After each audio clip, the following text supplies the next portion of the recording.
Welcome back, dear listeners, to Fright or Flight, the podcast where we rank, recap, and review every horror movie in a given franchise. I'm Jumpscare Jer and/or Geraldine, the Fright of the podcast. And I'm Frankie, the Flight of the podcast. And I'm Bailey, and I'm just here. Today we're going to be going over Twister, a movie from 1996 that has terrified me since a child and traumatized me forever. Yeah, it's part of your DNA, you would say. Yes. Yeah. We live somewhat within Tornado Valley, kind of, sort of, on the edge.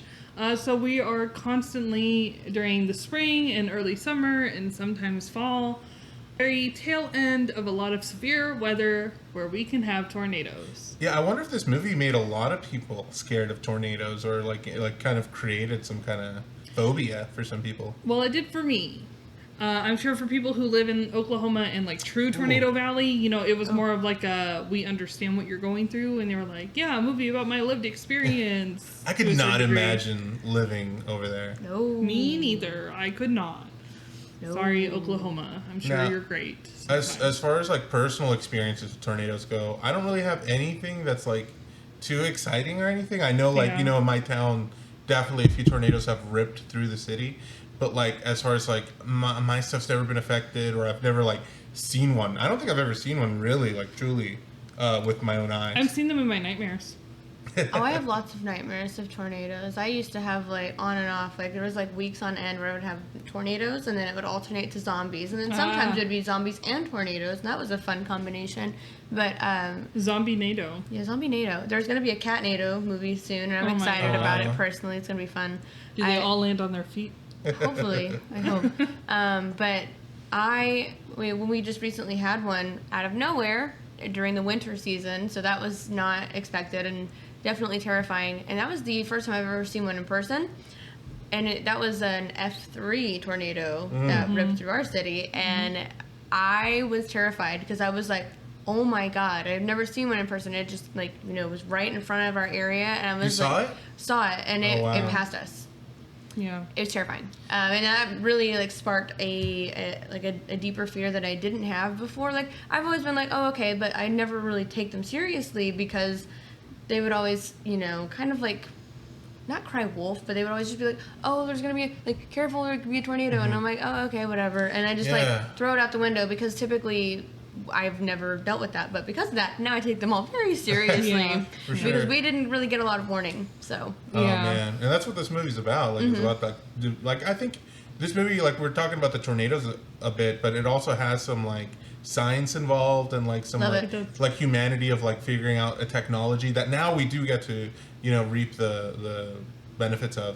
For me, I have an interesting thing with tornadoes just because, you know, I met Bailey, and Bailey is scared of tornadoes, and I had never experienced tornadoes kind of the way she does with her family.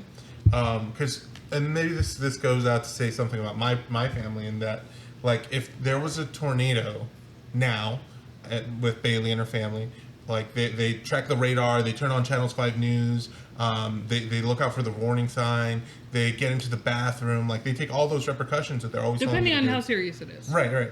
But for me growing up, it's like, I never knew there was a tornado. And if I did, it's like, oh, well, carry on. Like, play your video game, watch your movie or whatever. Because your family culture is different. Yeah, because it's just different. And because my family thinking it's more so like, well, if a tornado rips through us, that's it.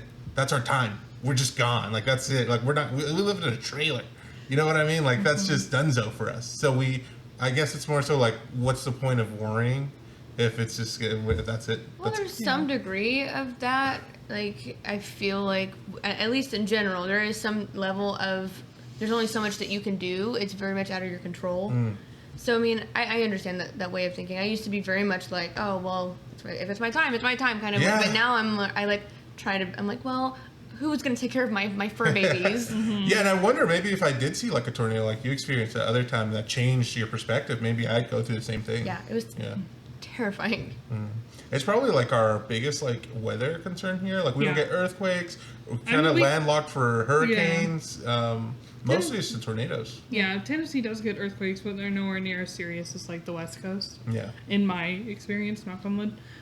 Yeah, tornadoes are like the biggest thing, and they're consistent. Every year we get them around spring and summer. So this is the first time I've ever seen this movie. Really? Yeah. Wow. I grew up watching this. Great movie. Yeah, me too. Great movie. Yeah, it's one of those movies that has a cast of people, of names I've heard of before, but I'm not familiar with any of these actors. I know they're famous. I know they're famous actors, but if I've seen them in other things, I didn't know that was them. Yeah. So to start off our cast, we have Helen Hunt, who plays Dr. Jo Harding. We love her. She's great. Love Helen Hunt. The late, great Bill Paxton, R.I.P. who played Bill Harding. Yes, rest in peace. Carrie Elwes, who we are familiar with from the Saw franchise. Yeah, also Dr. Princess Gordon. Bride. Yes. Great actor. He plays as kind of the antagonist or negative foil to the Hardings here as Dr. Jonas Miller. R.I.P. And Miss Jamie Gertz, yeah, rest in peace. Miss Jamie Gertz comes in as Dr. Melissa Reeves, or Bill Harding's current fiance. Yes. We also have quite a few other names with our supporting cast. So we have Philip Seymour Hoffman, Lois R.I.P. Smith as the great Meg Green, Aunt Meg. We have Alan Ruck, Sean Whalen, Scott Thompson, Todd Field, Joey Slotnick, Wendell Josepher, and Jeremy Davies as like our core group of side characters. Yeah, they're like a gang. Love it. The most standout one is like what's his name? Dusty. Dusty. Yeah. Philip Seymour Hoffman. Yes. That's Philip Seymour Hoffman? Yes. I love him so much. He's in so many good things. Like, Wow, that's so interesting. He played that role so much that I can't see him playing any kind of other kind of role. oh my, you need to take some time to deep dive into his filmography because I have another weird one. If you like weird movies, Synecdoche, New York. Synecdoche, New York. Okay. All right. Really weird by Interesting. Charlie Kaufman. So if you like Eternal Sunshine of the Spotless Mind, those kinds of movies, you'll like it. It's very weird, symbolic. Yeah. I'll have to look into it. Yeah. But so, like you guys said, we have some really great names. So many. A couple familiar names for Fright or Flight. And, now we're going to dive into some of the cool stuff about this movie. We all think of, like, movie magic and how, like, typically with, like, horror movies or especially with, like, Earth Phenomena movies, 2012, etc., we kind of blow things out of proportion. And things are not super realistic. But Twister went kind of in the opposite direction, and they made it about as realistic as they can while, tweaking some facts for their benefit. But actually, the cast, crew, writers, producers, directors, they were all in close talks with the NSSL, or the National Severe Storms Laboratory, which is a facet of the National Oceanic and Atmospheric Administration, otherwise known as NOAA. The NSSL pretty much only focuses on severe weather, especially tornadoes and tornadic activity in Tornado Valley. And so when they were making the movie, they actually had the cast went on storm chases with the NSSL. They never saw any tornadoes. They just saw severe weather. But they were filming in Oklahoma during tornado season, so they did have severe weather frequently while they were filming. I love that. I'm sure that was scary, right? Yeah. Yeah, they spoke a lot in interviews that I saw. They spoke a lot about there being a lot of lightning storms. Again, thankfully they didn't actually have to experience any tornadoes, but they did have to stop filming frequently because of lightning. That's so interesting. I wonder what was the scale between like the cast? Like, were there people that were like excited to go storm chasing, or was somebody was like completely terrified to be out there? I don't know. For the most part, from all the interviews that I saw after the fact of filming was wrapped and the movie was premiering, everybody seemed like they really enjoyed the experience. Okay. Like there was definitely some hard parts about filming for this movie that we'll talk about and we'll dive into just a little bit later. But everybody had like glowing reviews of their time and how much they enjoyed the cast and just filming in general, even though they were in Oklahoma of all places. So, no offense, Oklahoma. So another facet of the movie, as we were talking about, since they were in such close contact with the NSSL, they actually based a lot of the technology that they were using on real technology. So Dorothy, that we see in the movie, which is like a canister that they strap to the back of a pickup truck filled with weather sensors, Right. was actually based off of a real device called Toto. Love it! Yes. So Toto, like Dorothy's dog from The Wizard of Oz. So I didn't get that reference, by the way, until the end of the movie. Oh my goodness. Yeah. I didn't realize. I was like, oh, Dorothy, because in the movie there's a Wizard tornado. of Oz, yeah. Yes. Clever. It's great. But so Toto which is also a reference to The Wizard of Oz, stands for Totable Tornado Observatory, and it had a very similar design to that of Dorothy. It was a 55-gallon red barrel that was filled with anemometers and other sensors intended to be picked up by a tornado in close quarters. Wow. So Toto, from what I understand, never actually got to be deployed fully. They tried it quite a few times in the 80s before it was retired. It didn't have the correct center of gravity to actually work within a tornado, and then by the time they were still trying to use it, they came up with better technology that put the storm chasers in less serious circumstances, because it was very close quarters, as we can see in Twisters. Well, if it was anything like Twister, it looks impossible. Yeah, it was crazy. I mean, they always say, right, like, you can't predict the direction, the trajectory of a tornado, and like, no, if can't. it doesn't look like it's moving towards you. Yeah. One thing that really would freak me out is like the inability to predict that, but also like I guess I want to know more about like the history of that. Have they created more like products to I'm better? sure. Yes. Like, I don't, because like I feel like now they're like oh yeah, like the warning, and that's a big problem in the movies. They're talking about like oh yeah, like 3 minutes, and then they have to like take shelter. I never hear sirens ever. Really? Yeah. Bailey's super on it. I mean, I'm sure it stems from her fear of it. Yeah. But like I said earlier on, and about like how they put on the like Bailey knows how to read all the radars. Bailey listens into like whenever there's a warning, a watch, and just like, and they'll tell you like in the movie they have a hard time figuring out like they barely have a minute of warning. But nowadays it's like they tell you like 10, 30 minutes in advance. Yeah, like, we see the rotation. Yeah. We see the rotation on the Doppler radar now, and that's because of technology like this that has been developed by the NSSL and the NOAA, where we can see that rotation like 10, 15, 20 minutes before it ever touches ground, if it ever is going to touch ground. So these areas know to get into shelter long before there's any actual debris. Yeah. Which is great. Which I'm sure does actually save lives. It does. I mean, the first scene in this movie is like the girl, Joe's dad, getting like taken away and from the shelter. By the way, I've never seen a shelter like that. Yes, and it's a typical storm shelter. That's so cool. Yes, Tornado Valley typically has that. I want one. Because, not everybody has a basement. Who has a basement? Not everybody has a basement. A lot of people live in older, like, wooden beam houses back there that are not, about as secure as, like, trailers that we would have here. Yeah. Not everybody lives in a brick house. And it's very flat land, so they can have storm shelters. Yeah. What's crazy is, like, the houses that I feel like are being built now, they're built so fast. Yes. Yeah. That, like, and we did see that with, like, our local area. Like, so many houses got destroyed like that. So many, apartments. And it was an F3 tornado, but it was still enough to like level a lot of houses, unfortunately. It was so scary because it's like, it doesn't necessarily matter how strong of a foundation you have in your house. I mean, obviously some of that does matter because there were some houses that were untouched, but that also depends on the path and whatnot. But like, it's just crazy to me because like the houses nowadays are just so quickly built because they need to, the housing market's already, that's a whole different topic, but like, it's just crazy to me because it's like, how are you going to be safe in the future? Like, that terrifies me to think about. I mean, I was literally telling Patrick, I was like, when we have a house, we need one. We need an underground shelter because I'm terrified. Well, I tell Bailey, like, whenever we do go, finally, I don't know when in this economy, when we get a house, I want a brick house. I want a brick house. Like, we're very fortunate to live in a brick house right now. Yeah.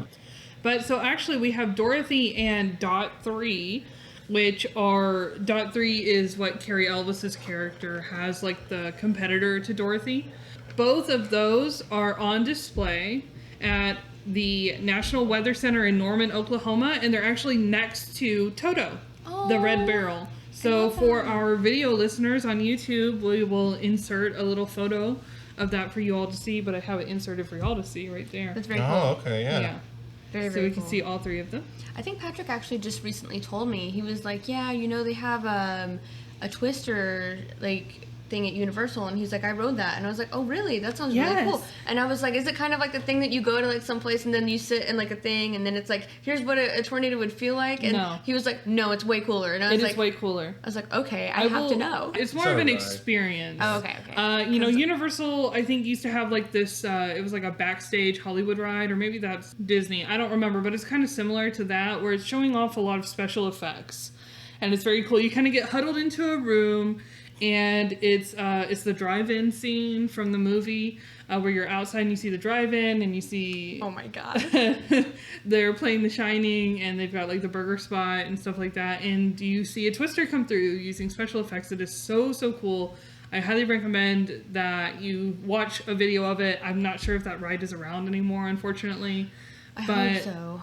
It is incredible. I don't know how they did the special effects for it, but there's so many things going on, and by the time that you enter the set and then leave the set, it looks completely different. Yeah. It does look like a tornado went through. You know, we're covering this first movie because the sequel's coming out soon. Yes, you know, it's a long time in between, but I will say something about this movie. It felt, talking about effects, yes, it just felt so real, man. Like there was just I feel Even like this for movie 1996 had weight to it. Like I feel like a lot of like the CGI stuff, I mean, of course, looks super dated, but everything surrounding that, I felt like really worked and selling the concept to me. Well, I think we actually don't realize how much of it is CGI, because I think some. Like, okay, the cow that's flying through and the 18-wheeler that's being thrown around by the tornado, obviously those are CGI to us. And in the year 2024, we recognize that, okay, that's a little dated. Yeah. But you have to think, yes, I know. But you have to think that every single tornado that we have in this film was CGI generated. And the year was 1996. This is 1 year after Toy Story, the first fully CGI animated film. Yeah. Right? So at least for me, after watching this movie and researching it a lot more, I was like, oh my gosh, they're right. Like, every single tornado was CGI, and it felt real to me to a certain extent. The actual tornado, the particle effects that they created were brand new. And, you know, this was the first time that they were actually making something so realistic out of CGI, I think, and it impacting the movie so well. It's so interesting to me because I feel like a big part of it is actually the filmmaking and cinematography that mixed with it. Yes. And maybe we use like I like visual effects now as a little more of a just something to hold on to, like, oh, we don't have to worry about that, we'll fix it in effects or whatever. Where I feel like this one, they worked in tandem because, well, I wasn't sold completely visually on a lot of the CG just because, you know, I could tell that is dated now.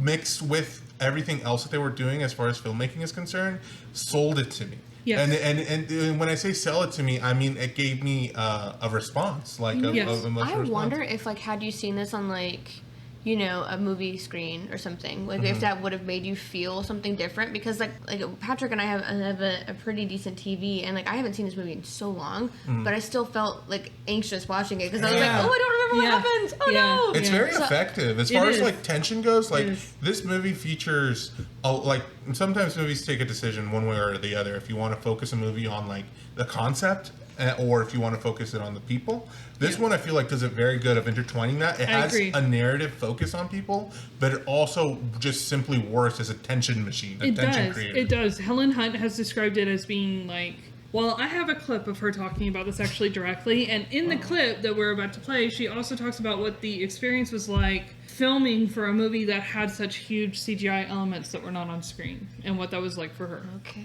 I'm excited to hear what she says. Love Helen Hunt. Yes. I have to say, I know you're laughing at this movie, the reference, but Twister, I love so much, and I'm from Texas. Oh. So Oklahomans in Texas really identify with that film. Yeah. But is it true that, like, when y'all shot that, it was sunny the whole time?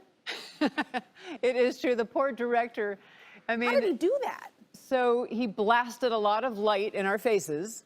Oh. And then took the film, that was been a while. Yeah. And turned it all gray. But it was, I think if you prepare for that giant movie, get there and the sun is shining, you're pretty bummed out. Yeah, I mean, that's not motivating. No. Like, to like for your role. But they made up for that by beating the crap out of us. I mean, it was before computer animation was so CGI, great. That was, yeah, so there was just guys, there was a giant fan and guys with just piles of stuff that they would put in front of the fan that would then fly onto us. But you almost didn't take the role at first, right? In what movie? In Twister? Oh, yeah, I don't know. It seemed like probably the tornado's the star of this movie, and what's the part good is the part going to be? And then I got taken to a fancy lunch where Steven Spielberg said, please do it. And I said, okay, Oh my God, just when he asks, you do it. Yeah, and they picked great actors. There's wonderful actors in it, you know. So that director's smart that way. He knows to make a big movie with good actors. It is such a classic. Everybody I know loves that movie, and Castaway. I love that you were like, and anybody that like Castaway, I'm like the human race. Okay, cool. Wow. But so that's actually a very recent clip of Helen Hunt on the Kelly Clarkson show talking about this movie. And, you know, she met with Steven Spielberg, who was the producer for this movie, and was convinced to do it. And she talked about a little bit how it was difficult because while they were filming, it was sunny a lot of the time, and, you know, they were having to work with new CGI technology. They were getting a bunch of crap thrown at them. I've heard that she had like an eye injury at some point, you know, that she had to get treated. And I think both Helen Hunt and Bill Paxton had to get hepatitis shots. Oh my God. For reasons. Yeah, it was crazy, and it was the 90s, you know, so, but ILM, the company that is owned by George Lucas and did the CGI, actually talked about how it was hard for them too because they had to incorporate CGI stuff on top of this or these film reels where it was sunny, you know, it was not windy. They talked about rotoscoping on top of the film to add the tornadoes in the background, and they would do shots where it was like a truck was traveling along a highway and you would have the real highway and the trees that were real, but then they realized that the trees would be like swaying dramatically if there was a tornado behind it. So they had to cut the trees out and they had to add them back in and make them move in CGI. That sounds insane. Yeah, it was insane stuff, and they had to make it look stormy when it was so sunny outside. So there's some crazy stuff, and I think it sells itself very well, especially in the year 2024. If we can watch it and be like, it's a little dated. But I think for the most part, it sells it. Yeah, for sure. It kind of like my whole point of bringing it up was just I'm a little concerned. Like for Twisters, I'm like, is it going to have the same level of gravitas that this one that the original film had? Because this one there's just some genuine aspect about it. Yeah, now that we're like, what is it now, 30, almost 40 years having developed CGI as like an art form, it's almost become weightless in a way. Exactly. Where it feels like it's not real anymore. Despite it looking hyper realistic, it doesn't feel as real as like it could, exists in the real world. or impactful. Mm-hmm. Right. So I hope that Twisters rekindles the art that Twister did for us, right? One of the things that I love about this film is I saw this fantastic, somebody posted it probably because of the Twisters release upcoming. There was like a little clip of Bill Paxton walking along the set, and it was that house that they drive through in the movie, which is an amazing scene. It is. It was mostly practical, I believe. Yeah, mostly practical. And he was just walking along the set, was climbing up. And I saw that too. It's just adorable. Yeah, he's just like, oh, hey, look, there's a chair up there. And then he just walks right up. He's like, I've never been on this set before. Like, first of all, I would fall. So props to him. R.I.P. to a legend. That's another thing that will stink. And that's one thing that really sucks about this generation of remaking films or creating sequels that sometimes are not necessary. But, I mean, they do appeal to the fans of the film. So people who have been longtime fans of Twister, it's just a testament to how successful that is in the terms of it being relatable content and people have a connection to it.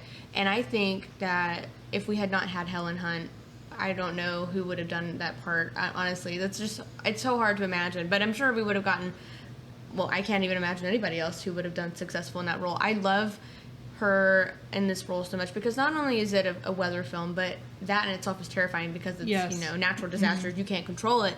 I think the beautiful part of this film is that we're also fighting alongside with Jo in her trauma from when she was a child and she experienced the F5 And she's tornado. such a strong female character. She's never balking from these storms.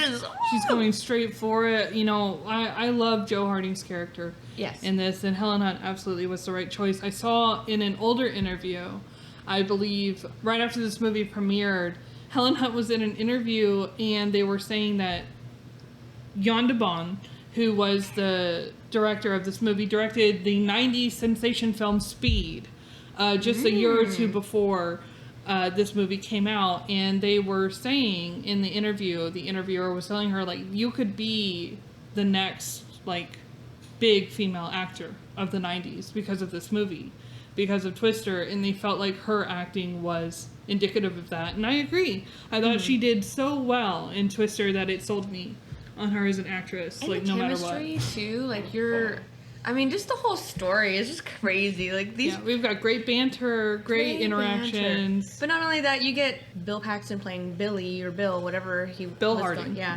And he and his fiance Melissa are just going to get divorce papers signed, and that's how it all began. Yeah. And then it gets messy, and then you're like, oh no. Oh yeah, I agree with you. I mean, a lot of the conversation me and Bailey had while watching the movie was actually about the relationship, and we had very different perspectives. Where Bailey was more on Joe's side, and I was more on the wife's side. Where I'm just like, I couldn't imagine. Not the wife, the fiance. The fiance.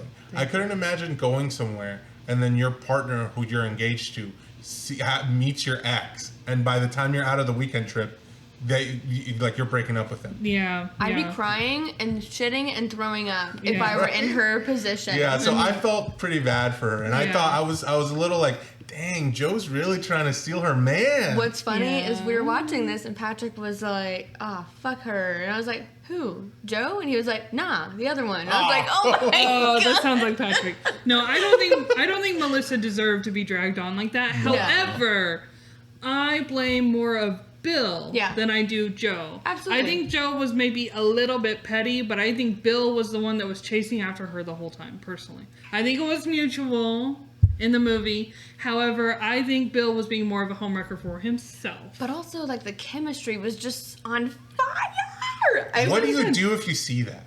You literally cry, throw up. Because you could tell, right? It's like the thing that happened with like the publicity stuff with like, Jessica Chastain and Oscar Isaac. No, Oscar Isaac. She had her arm like this on him, and he literally like kind of sniffed her arm or something. Yeah, I remember and that. people were like, if I were his wife, I would be crying and throwing up right now. And I was like, that's just a testament to the great acting, though, because they had to do that for publicity stuff. And also the chemistry is real, it's a thing. And it's not necessarily always romantic, but sometimes it can be displayed that way, I think. Yeah. But boy, was it tense. Yeah. In more ways than one. So we already talked about Jan de Bont and how he directed Speed. He also did some cinematography before his directorial debut, where he did some cinematography on Die Hard. So he had a very established career in film and clearly has an eye for thriller movies. Twister turned out to be a success, even though technically the budget for the movie was about $92 million, which was pretty big back then. That's pretty big. Yeah, they had to do quite a bit of reshoots from what I heard because of CGI reasons, weather reasons. That bulked up the budget probably. It's all the CG. Yes. Yeah, the CG and the reshoots really bulked it up. And the movie only made $41 million box office opening weekend. And it only had mixed reviews. Critics did not like it. Audiences kind of sort of did. However... Okay. It went on to gross $494.5 million worldwide. Okay. So America didn't show up, but internationally. But apparently internationally it did, where they don't have Twisters anywhere else. But that makes sense. That same year, 1995, the only movie that made more money was Independence Day, which actually that was a great movie too. Debuted very shortly afterwards. Mission Impossible also debuted in 1995, so it had quite a bit of competition, and it turned out second overall. Well, I'm glad it has, and now we're getting a sequel. Because for a second I was like, 40 million. Why are they making another one? I know, but it turned into something of a cult classic. I think is what it grew. Yes, and it just kept growing and growing, and now you can't live in our area and somebody not know the movie Twisters. Yeah, that's over the age of 25. Right. So, yeah, it ended up becoming a success. We've got the new sequel on the way that I'm very excited to see with Glenn Powell and who else? Do we know who else? That's all. Is it Daisy Edgar Jones or something like that? I believe so, yes. So we're very excited to watch that. Very excited. I love Glenn Powell. That's one of the main reasons I'm excited to see it. Also love Daisy Edgar Jones. I believe that's her name. So if I'm saying it wrong, so sorry. She was in a horror film that I love called Fresh. She was also in Where the Crawdads Sing. And I haven't seen that film, but I know it's based on the book, and it was pretty successful as well. And Glenn Powell, I know him from Scream Queens, from Ryan Murphy and Brad Falchuk.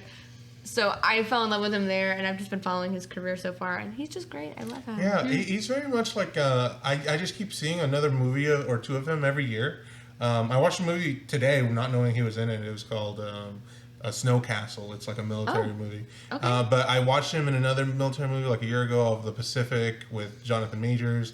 Obviously, Anyone But You, who came out earlier this year. And I also like him. He was a Top Gun Maverick. I think that's the first big role I saw him in. And he has such an interesting face. I've joked saying it's a very punchable face, I think. Yeah. He's just got those expressions. He has some charm to him. I don't know what it is, but yeah. If you like his characters at all, I promise you would love his character in Scream Queens. It's very dated as far as humor goes, so it's very controversial on the humor side. But, I mean, just imagine. They're the same people horror movies. Yeah, but they also did Glee, so I mean, it's kind of on the same caliber for Glee humor, but hilarious. And his character... I love him. His name, he plays a Chad, so if you can imagine. These are the kind of roles he usually gets. Yeah. This movie did kind of tweak some scientific facts, though. It was kind of indicated that the storm chaser crew knew what level the tornado was as they were seeing it, and that's just not realistic to real life. We cannot determine the level on the Fujita scale that the tornado is until after the fact, when we have scientists and storm chasers actually determine how much debris was created and how much damage a tornado has done. Because a tornado can look any kind of way, and it can be really weak or really strong. It just depends. That's interesting. And the damage level is what determines that. So when they say, like, that's an F5, they don't, that doesn't happen. They don't know. Okay, that's definitely interesting, because I didn't know that, so I'm learning. You know, where we live, we do have nighttime tornadoes pretty often where you can't see them. During the drive-in scene, when they have a nighttime tornado, they happen to run into kind of like this big open area that's like a mechanics to get into like a grease pit or something like that to hide from the tornado. You see this cool scene of like the truck going through this auditorium almost area that they were in, and that is not recommended to go into that kind of an area because big wide open spaces indoors like auditoriums, gymnasiums, etc. just cannot withstand high force winds and debris. So it's better to get into a small enclosed space in the center of a room somewhere with no windows. And then we also see earlier on in the movie when Dorothy is first trying to be deployed, we see Bill Harding and Joe Harding get under a small bridge. Do not go under a bridge. Yeah, I was going to mention that just because isn't that like a big, like something, I don't know if it's something it's a misconception. It was said, I think, during the early 2000s, up until the mid 2000s, to get under a bridge. Like an overpass? Or get under an overpass. If there's a tornado coming, don't do that. It actually creates a wind tunnel, which is much worse. You will not be safe there. Get into a ditch, cover your head, get out of your car, or go inside a building if you can. Within reason, but cover your head. You're gonna get hit with debris, and you want to protect yourself from that. When we were watching the movie, towards the end, they get into a big barn, full of just murder material. Yeah, don't do that. They would have been much better just getting into a ditch and covering their head. I always kind of have this thought, like if I see a tornado, if I'm quick enough, if I can stay in the eye of the tornado, like in the middle, then it won't affect me. That's another thing. Most tornadoes don't have eyes. Isn't that like hurricanes? Hurricanes have eyes. Yes, they do. I've never heard of tornadoes having eyes before. Yeah, tornadoes do not have eyes. Well, I assume there's like a hollow space. It makes you think of Cloudy with a Chance of Meatballs. Are you serious? Not usually. It makes you think of Cloudy with a Chance of Meatballs with the big spaghetti tornado, and then in the middle, this guy's like just bathing, like scrubbing his back. I've been misled. There's probably the movies. I feel like they've shown stuff like that, right? Where like you see somebody in a tornado, and it always has a middle, just like an empty middle. But even though they squeak the facts a little bit, for the most part, Twister was very scientifically accurate. They tried to stay scientifically accurate. And, you know, the NAA has been quoted speaking of Twister, saying, "The ultimate goal in science fiction and in real-life research remains the same: to measure the weather in and near a tornado at the ground, adding valuable pieces to the tornado puzzle, improving prediction, and hopefully saving more lives." So that's the goal. And I would say that Twister met that goal. I think a lot of people learned more about tornadoes and how we need to keep ourselves safe, what the danger of a tornado can be, how quickly they can happen in rapid succession sometimes, especially in areas like Tornado Valley. I mean, we saw with Meg how Aunt Meg didn't get enough of a warning before the tornado was on her path. Now, luckily, we have better technology, and you should, hopefully, in most circumstances, get much better warnings. I know that we typically do, except on the rare occasion where we have a pop-up. Oh, that was so which scary. is awful, but that is what our storm chasers and the NOAA and the NSSL are working towards, is to making it safer for everybody. You know, I do think there's a level of this movie that is a little bit of advocacy. I don't know how much of it was intentional, but I could see a lot of people not only learning from it, raising awareness from it. I could also just see interest in the field. You know, it kind of promotes that. Yes, I've seen multiple interviews where the cast was asked, like, would you be interested in working as a storm chaser? Do you see why people are interested? And a couple of people are like, no, I don't understand at all why you would want to put yourself in this field. Whereas Helen Hunt said, I believe, like, yes, absolutely, I understand why people are interested in this. It's a passion. It is a passion, and it helps bring safety to people, and it's a bit of an adrenaline rush. Yeah, I was gonna say, I can see for the adrenaline sake, like, how exhilarating that may feel, but all in all, I would be just like Melissa in this movie, like, screaming and everything, like, y'all are crazy! Yeah. Like, I'm leaving! Like, that, I was like, oh my god, if people kept putting me in those positions, and I was just there to get divorce papers signed, I'd be goner than gone, baby. That's what she ultimately decided on. She did. She did, She made a decision for it was an herself. amicable separation. Yeah, so. it was very mature, and I want to kind of ask you guys too. You know, I posed a question to y'all earlier. If y'all saw that kind of chemistry going on, do you think you'd be like as mature and amicable as she was? Like, hey, I see you're interested in them more. It's fine. I'll go my way. You'll go yours. Well, they were together for about a year, I think. Melissa and Bill Harding. So I think that makes a little bit more sense. Melissa was also, I believe she was a therapist, so she had a lot of those tools at her disposal. So I think that makes sense for her. But when you're in a long-term relationship, like you and I think I would not be quite as mature. Yeah, I'm dramatic, so I'd be pulling out the dramatics at my disposal. Okay. Have I grown? Yeah, but that doesn't mean I'm gonna go down without a freaking fight. You're still gonna slash some tires. No, not like that. I'm not like Carrie Underwood. I'm not gonna do all that. But I will definitely be like, hello, years worth here. We've invested. We've gone through things. But had it been like a year or something, I would still be a wreck. But I'd be like, I understand. Kind of also still being dramatic, like, you can have her. Kind of thing, you know. I don't know, but I felt for her, and I was like, but I was in my head, I'm like, I would be just like her in this movie because I'd be freaking out because tornadoes, not my jam, not my jam, but like they're scary, very scary. She learned about PTSD. She could write her thesis about that, but she already has a doctorate, so maybe not. Write a paper about it. I also did want to mention the writers for this movie, for the screenplay, were Michael Crichton and his then wife Anne Marie Martin. Michael Crichton is the author of Jurassic Park. Whoa! Yeah, so we've got some big names on this movie, so I think we can see why ultimately it became a success and why so many people connected with it. So when you say author of Jurassic Park, I mean the book. There's a book. Yes, that is what the movie is based on. I don't know how directly invested he was in the movies, but he wrote the books. So that's cool. It is very cool. Very cool. And the fact that it was a duo between wife and husband. Yeah. I so love that. I love maybe that's that. why we get such good, chemistry. Yeah, maybe. Yeah. Between the Hardings. Yeah, I know. Greta Gerwig is like they did the same thing with the Barbie movie. It was her and her husband, and I feel so bad. I'm sorry, I don't remember the gentleman's name. I know he's a renowned director, and I know he has been nominated for Oscars. But now you're just Greta Gerwig's husband. But I do like that combo. I like the power couple there. Yeah, exactly. Is it Noah? What's his name? Yes. I don't know how to pronounce his last name. Like Baumbach or something Yes, like that. that's it. Noah Baumbach. Okay, cool. I didn't know they were married. Yeah. Interesting. They both Greta Gerwig directed Barbie and they co-wrote it. Well, I know that I've seen his film that became a meme, A Marriage Story or whatever it was with Adam Driver. That's my favorite meme in the world. I haven't seen the movie. It's actually very I want to good. watch the movie. Yeah. It's very good. Not horror related though, so. Maybe if it's personal, maybe you've been in a similar situation. It might be horrific to you, but yeah. I wanted to ask you guys: do you think that you would be interested in storm chasing, even if it was just one day as a career? I would love to do it, but I'd have one big caveat, and I need to Geraldine to be on the team too. I see. Because that would just be so entertaining to me. You know, there is a storm chasing TV show, or at least there used to be. And What's it called? I think it's just called Storm Chasers. It's on HBO Max, actually. Yeah, we should watch it because they've got these. We're talking about new technology in storm chasing.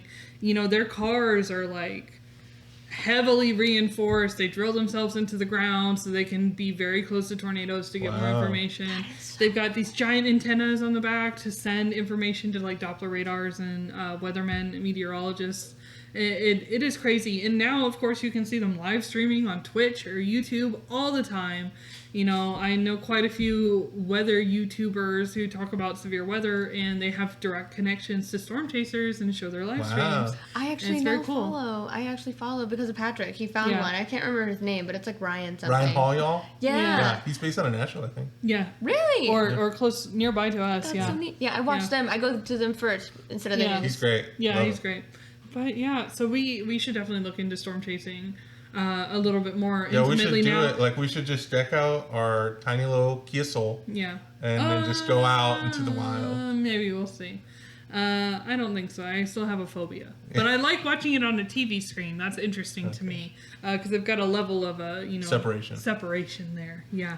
But I'm very interested to see what sort of new technology they introduce in Twisters and whether they're trying to stay as scientifically accurate as the original was. I think that will be very cool. I'm interested to see if we have reoccurring characters, or if this is a future generation, or if it's just new. If it's a bunch of new people, new concept, what is it? Right. I know you love future generations. I do. I just enjoy it. It's nice to see. You like when people have like kids and like. And you get so much story elements that you can add in, some plot, some character interactions, etc. So I think it can be great. But I'm not necessarily expecting that to happen. I have seen, I haven't looked into this because I didn't want to spoil myself on the movie before it comes out, but I have seen some people saying that Twisters was kind of in Bill Paxton's vision. So I'm hoping that means that we'll have a lot of emotional attachment. We'll get to see some fulfillments from the original movie in it. But like I said, I didn't look into it because I didn't want to spoil myself on what that vision might have been. But we'll see how they play homage. I've only seen the trailer twice now, and I was like, okay, that sounds like just the trailer was enticing, and I was like, cool, here we go. At the end of the film, I noticed, they were like, oh yeah, we have to send all this data, and we'll run the lab, and you can analyze the data. Yeah, that's right. I really hope that they take that and run with it, and maybe that's Daisy Edgar Jones's character. Maybe she's like somebody from their future science program. Or something. I just want to see something like that. A tie-in. Yeah. And I want Helen Hunt to be in there. If Helen Hunt is not in there, I might be a little upset. Just a little. We'll see. Maybe she's in there. Yeah, we'll see. She's gotta be. Hopefully. Helen Hunt, we want to see you. But anyways, I had a great time watching this movie again. Do you think I was respectively like a good recommendation? Oh, traumatized. Yeah. I mean, it was terrifying. That first scene with her father in the storm shelter, that I'm telling you, that is what traumatized me as a child. Along with real life experience. For me, the most suspenseful, intense moment was them driving away from the oil tanker and then crashing into the house. Right. I was like, oh my gosh, so much stuff happening at once. And right after that is when Carrie Elwes' character gets picked up by the storm. And then like when they plummet to the ground, it's like one of those TikTok explosions. It is, unfortunately. It looks like somebody just plopped in just copy pasted. Yeah. Like a square GIF of an explosion. Because when they were brought, I was like, well, first of all, the driver got impaled by debris. Yeah, he did. And I was like, okay, well, he's gone. Unfortunately I was like, Carrie still has a chance here. He gets picked up by a tornado, and I still think like maybe he's gonna make it through this. No, but that's what they get for not listening. I don't know. Maybe he just lost a leg, and we'll see him in the new one. I hope so. Maybe I love it when people on every. That'd be hilarious.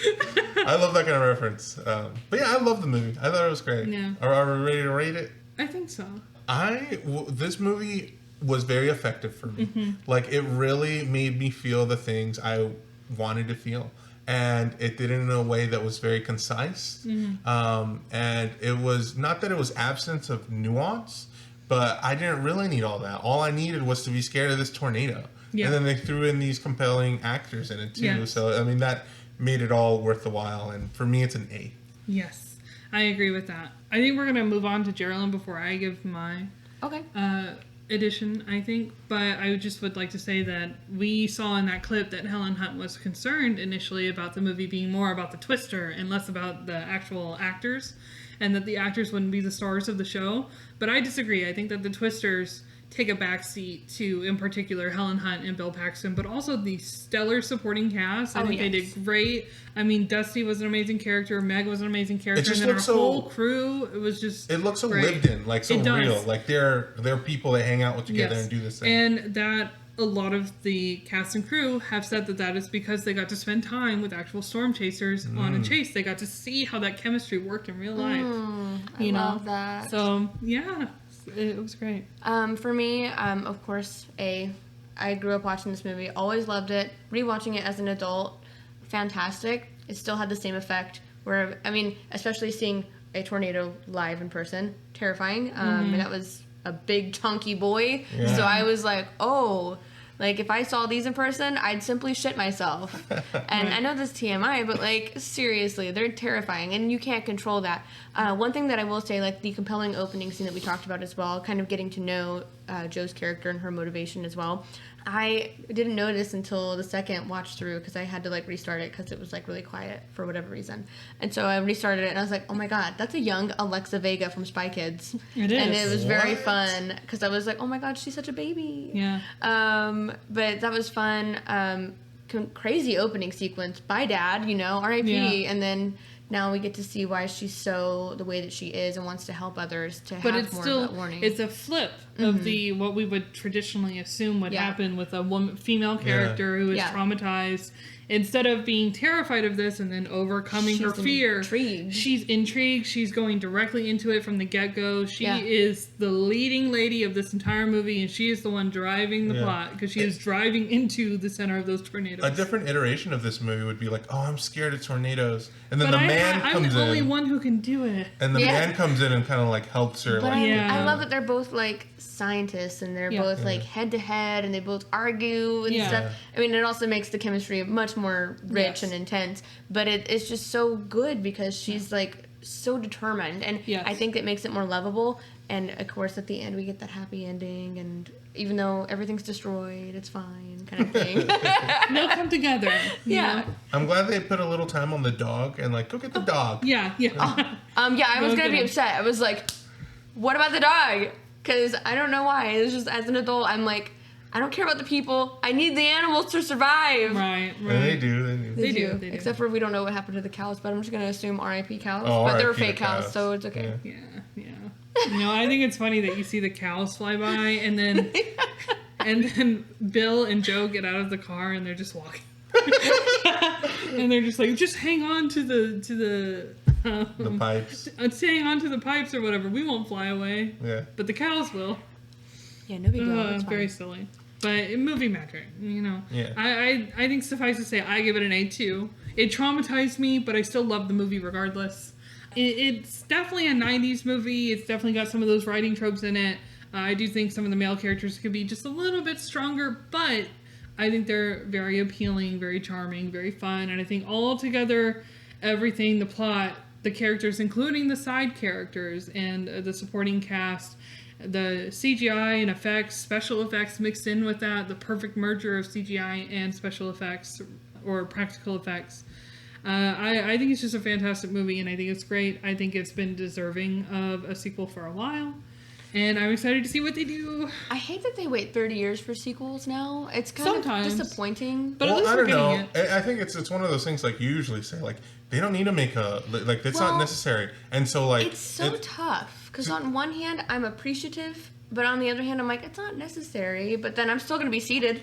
Yeah. I'm excited. Like, I don't know about you guys, but I'm so excited to watch a sequel. I am. Yeah. And we're going to watch it 4DX, so we're going to be tossing and turning and tumbling with those twisters. I need my head to twist off, though.